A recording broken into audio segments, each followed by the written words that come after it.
साऱ्या मित्रांच्या शंका अशा आहेत, सर रनिंग करतोय, माझं खूप अति भयानक सीन पेन होत आहे, पाय जमिनीवरती टेकता येत नाही किंवा पायाला हातच लावून देत नाही. मित्रांनो, रनिंग करतोय तर सीन पेन हे सगळ्यांनाच होतंय.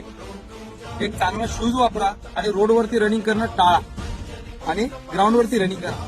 त्याच्यावरती अजून काय करू शकतो, तर आपल्याला राईचं तेल घ्यायचंय. राईचं तेलमध्ये 2-3 लसणाच्या पाकळ्या टाकायच्या थोडेसे कुटून आणि गरम करायचं तेल. तेल गरम झाल्याच्या नंतर त्या तेलाने पूर्ण पायाची मसाज करून घ्या जोरजोरात. हे झालं. त्यानंतर तुम्ही एक बकेट भरून गरम पाणी घ्या. गरम पाण्यामध्ये पाय टाकायचे. म्हणजे गरम पाणी जास्त पण घेऊ नका आणि जास्त थंड पण नको. पायाला हाताला जेवढं आपल्याला नॉर्मल वाटेल तेवढं घ्या आणि 15 ते 20 मिनिटं पाय गरम पाण्यामध्ये ठेवा. त्याच्यामध्ये 1-2 चमच मीठ टाका. पाय थोड्याच रिलॅक्स होतील. त्याच्यासोबत बर्फ घ्या, बर्फाचा खडा घ्या. फ्रीज असेल तर फ्रीज मधून बर्फ घ्या, त्या बकेटमध्ये टाका. वेगवेगळे आहे ते प्रत्येक प्रकार. एक दिवस गरम पाणी करतात तर 1-2 दिवसानंतर बर्फाचं घ्या. पाणी बर्फाचं घ्यायचंय.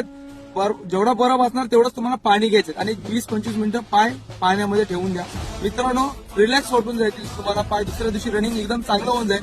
मित्रांनो, हे सीन पेन आहे, रनिंग केल्याशिवाय थांबणार नाहीये. हे फक्त तात्पुरत्या काळासाठी हे सगळ्या थेरपी आहेत. तुम्हाला रनिंग केल्याशिवाय तुमचं सीन पेन राहणार नाही. त्यासाठी रेग्युलर प्रॅक्टिस असेल आणि प्रॅक्टिस वेगवेगळ्या टाईपमध्ये करा. एकच प्रॅक्टिस कंटिन्यू करू नका. सीन पेन मध्ये नक्की फरक पडून जाईल.